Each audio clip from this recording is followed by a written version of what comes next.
Tito, capítulo 1. Prefácio e saudação.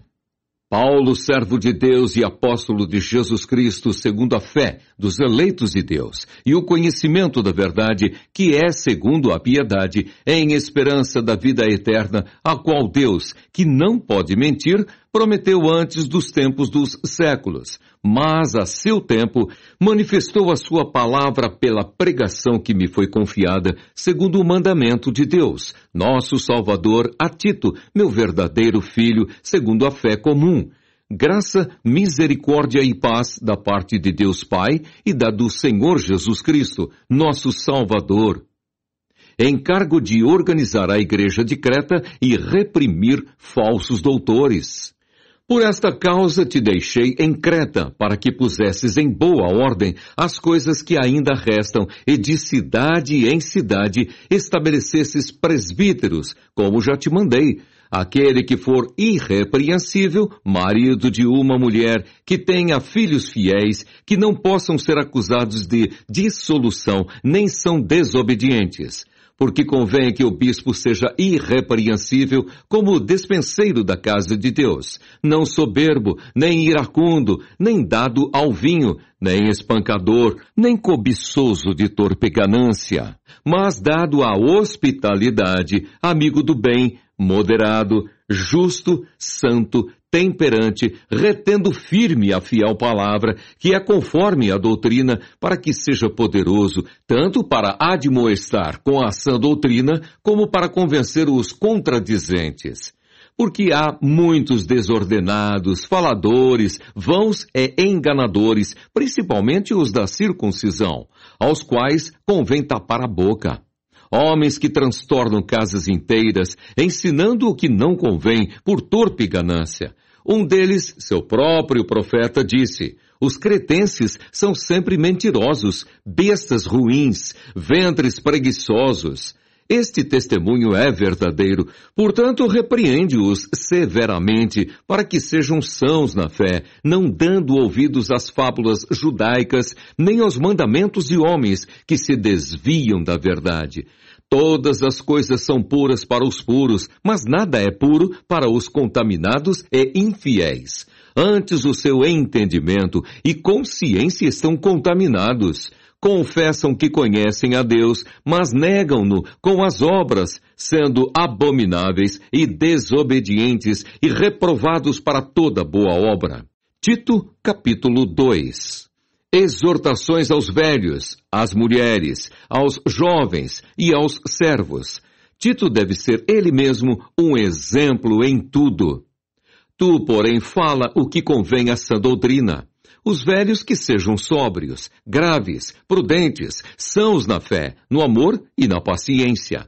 As mulheres idosas, semelhantemente, que sejam sérias no seu viver, como convém às santas, não caluniadoras, não dadas a muito vinho, mestras no bem, para que ensinem as mulheres novas a serem prudentes, a amarem seus maridos, a amarem seus filhos, a serem moderadas, castas, boas donas de casa, sujeitas a seu marido, a fim de que a palavra de Deus não seja blasfemada.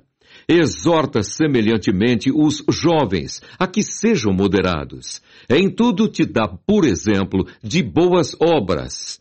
Na doutrina mostra incorrupção, gravidade, sinceridade, linguagem sã e irrepreensível, para que o adversário se envergonhe, não tendo nenhum mal que dizer de nós.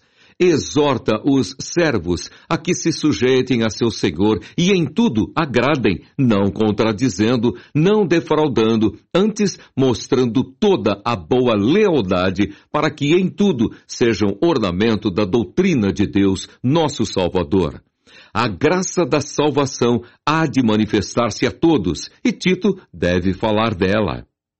Porque a graça de Deus se há manifestado, trazendo salvação a todos os homens, ensinando-nos que, renunciando à impiedade e às concupiscências mundanas, vivamos neste presente século sóbria, justa e piamente, aguardando a bem-aventurada esperança e o aparecimento da glória do grande Deus e nosso Senhor Jesus Cristo, o qual se deu a si mesmo por nós, para nos remir de toda iniquidade e purificar para si um povo seu especial, zeloso de boas obras. Fala disto e exorta, e repreende com toda a autoridade, ninguém te despreze. Tito, capítulo 3.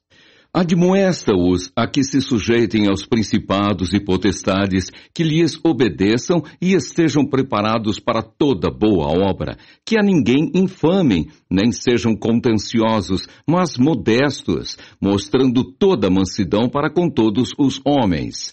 Porque também nós éramos, noutro tempo, insensatos, desobedientes, extraviados, servindo a várias concupiscências e deleites, vivendo em malícia, em inveja, odiosos, odiando-nos uns aos outros. Mas quando apareceu a benignidade e o amor de Deus, nosso Salvador, para com os homens, não pelas obras de justiça que houvéssemos feito, mas, segundo a sua misericórdia, nos salvou pela lavagem da regeneração e da renovação do Espírito Santo, que abundantemente Ele derramou sobre nós por Jesus Cristo, nosso Salvador, para que, sendo justificados pela sua graça, sejamos feitos herdeiros, segundo a esperança da vida eterna.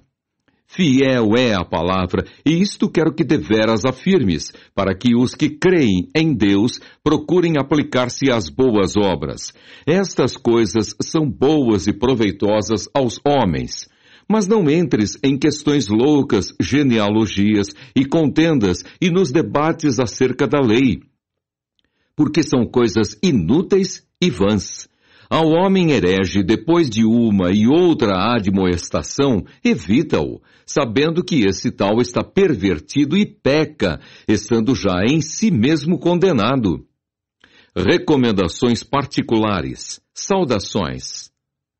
Quando te enviar Ártemas ou Tíquico, procura vir ter comigo a Nicópolis, porque deliberei invernar ali.